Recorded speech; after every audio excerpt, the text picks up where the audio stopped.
नमस्कार दोस्तों, देखिए आज समाजवादी पार्टी के राष्ट्रीय अध्यक्ष अखिलेश यादव जी की जो मीटिंग है वो लखनऊ आवास पर चल रही है, पार्टी कार्यालय पर चल रही है। और कुछ ही देर में आज यानी आज शाम तक उत्तर प्रदेश के नेता प्रतिपक्ष का जो पद खाली है वो आज राष्ट्रीय अध्यक्ष जी बता देंगे कि कौन होने वाला है। क्यों कभी ये मामला चल रहा था संज्ञान में कि कौन होगा कौन नहीं होगा, उस संबंध में आज बिल्कुल क्लियर हो जाएगा। और क्लियर करने वाले हैं समाजवादी पार्टी के राष्ट्रीय अध्यक्ष श्री अखिलेश यादव जी। अखिलेश यादव जी आज मीटिंग उनकी बराबर चल रही है उनके आवास पर, और मीटिंग के बाद वो तुरंत फैसला लेंगे कि उत्तर प्रदेश में नेता विरोधी दल कौन होगा, वो कि आज शाम तक अपडेट आ जाएगी।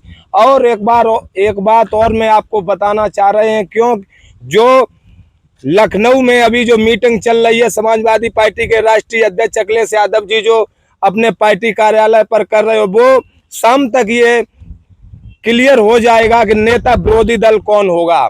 दूसरी बात ये है कि उत्तर प्रदेश में होने वाले उपचुनाव 10 जो सीट हैं 10 उपचुनाव होने वाले, उस पर दोनों ही पार्टियों ने कमर कस ली और दोनों ही पार्टी ने जोरों से प्रचार भी शुरू कर दिया है।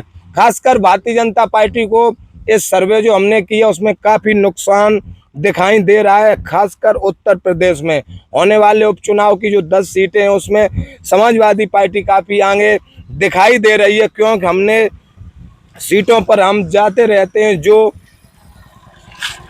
मेन बात यह है कि आज का जो फैसला है, जो लोग ये कह रहे थे कि उत्तर प्रदेश का नेता विरोधी दल कौन होगा, तो आज ये क्लियर हो जाएगा। और समाजवादी पार्टी के राष्ट्रीय अध्यक्ष अखिलेश यादव जी की जो पार्टी कार्यालय लखनऊ में जो मीटिंग चल रही है वो कुछ ही देर में ये फैसला क्लियर हो जाएगा कि कौन होगा। और उत्तर प्रदेश में होने वाले उपचुनाव की जो ये 10 सीटें हैं वो भी भारतीय जनता पार्टी और समाजवादी पार्टी के दोनों ही पदाधिकारी बराबर मेहनत कर रहे हैं और ये देख रहे हैं कि क्या होने वाला। अब ये बात तो तभी पता चलेगी जब ये चुनाव हो जाएगा। लेकिन इस समय इंडिया गठबंधन जो है, खासकर समाजवादी पार्टी के राष्ट्रीय अध्यक्ष श्री अखिलेश यादव जी काफ़ी मजबूत दिखाई दे रहे हैं। उत्तर प्रदेश में 10 सीटों पर होना है, हालांकि 7 से 8 सीट समाजवादी पार्टी इंडिया गठबंधन के पक्ष में आने की संभावना है। यह जनता का कहना है, जो हमने जनता से बातचीत की। क्या कहना चाह रहे हैं आप? काय के लिए उपचुनाव की ये होने वाली है 10 सीट, अभी डेट तो इसकी क्लियर नहीं हुई है, लेकिन भारतीय जनता पार्टी के और समाजवादी पार्टी के पदाधिकारी, सांसद, विधायक गांव गली मोहल्ले में जाकर और इन सीटों पर जोर दे रहे हैं। ये योगी जी ने जो अपने मंत्री छोड़े हैं क्षेत्र में जाने के लिए, ये कुछ नहीं कर पाएंगे। उनको 10 की 10 श्री माननीय अखिलेश यादव जी समाजवादी पार्टी को 10 की 10 सीटों मिलनी है। कोई रास्ता नहीं है जो कि भाजपा को एक भी सीट मिल जाए। भारतीय जनता पार्टी के सांसद भी हैं और विधायक भी हैं, ये लोग ये कह रहे हैं, माननीय मुख्यमंत्री जी को इन्होंने प्रार्थना पत्र दिया है कि हमारी अधिकारी सुनते ही नहीं है। अधिकारी इनकी सुनते नहीं, ये अपने मजा में मस्त है। सब मंत्री और विधायक सब अपने अपने मजा में मस्त है। कोई भी जनता के पास नहीं जा रहा है, न जनता की बात को सुन रहा है। अधिकारियों के ऊपर तो ये अपना बिजूका छोड़ रहे हैं, इसलिए अपने को बचने के लिए जी।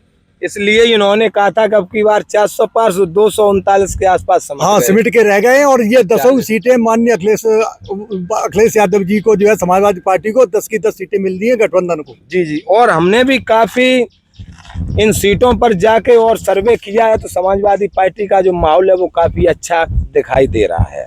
और योगी जी की सरकार में जो है तहसीलों में जिला स्तर पर कोई काम कहीं भी कोई भी कर्मचारी अधिकारी सुनने के लिए तैयार नहीं है। सैपई तहसील में आज 4 महीना हो गए हमको बराबर काम के लिए कहते हैं, लेकिन कोई भी न तो तहसीलदार न एसडीएम कोई भी बात सुनने को तैयार नहीं है। कहते हैं कि लखनऊ से जो कुछ होगा सो होगा, यहाँ से कुछ नहीं होगा। इस तरीके की शिकायतें मिल रही है साहब, कोई काम नहीं हो रहा है। सबसे बड़े पैमाने पर अगर भ्रष्टाचार हो रहा है तो सैपई तहसील में इतना भ्रष्टाचार है कि पैसा लेने के बाद भी काम करने कोई तैयार नहीं है जी। तो मैं देखो अभी भैया जी ने बताई, तो मैं अपने चैनल के माध्यम से माननीय ब्रजेश पाठक जी और माननीय मुख्यमंत्री योगी आदित्यनाथ जी से कहना चाह रहे हैं कि अगर सबसे बड़ी समस्याएं आ रही हैं तो माननीय अखिलेश यादव जी के गांव और सैपई तहसील, उनका जो गृह जनपद इटावा है, इटावा में सैपई में सबसे अगर बड़ी समस्या आ रही और सबसे ज्यादा अगर भ्रष्टाचार हो रहा है तो ये तहसील स्तर में लेखपाल से लेकर जो भी अधिकारी और कर्मचारी हैं वो कर रहे हैं। खास हमने वहाँ उस दिन वीडियो भी अपलोड किया है, तहसील में जाकर लगभग 50 लोगों ने शिकायत की है। कोई सुनने को अधिकारी तैयार ही नहीं, सब कह रहे हैं कि हम क्या करेंगे, वही ऊपर से ही नहीं। एक तो नायब तहसीलदार तो ये शब्द कह रहे हैं कि हमारी कोई भी कर्मचारी बात कोई नहीं सुनता है, हम किससे कहें, और हम किसी के ऊपर कार्रवाई कर भी नहीं सकते हैं। ये शब्द नायब तहसीलदार साहब के हैं। नाम क्या है उनका? नाम तो हमें नहीं मालूम है, लेकिन नायब तहसीलदार सैफई, नायब तहसीलदार सैफई का कहना है कि हमारा मतलब हमारी बात कोई भी कर्मचारी नहीं सुनता है, हम उनको दंड भी नहीं दे सकते। जी। जिला अधिकारी महोदय इटावा संज्ञान लें, सैपई तहसील के जो भी पदाधिकारी हैं इन पर जांच का ये विषय और जांच होना चाहिए, और जांच के साथ साथ अगर कोई दोषी है तो कार्रवाई भी होना बहुत ही जरूरी है। इसी के साथ में विवेक यादव, सैपई इटावा, उत्तर प्रदेश।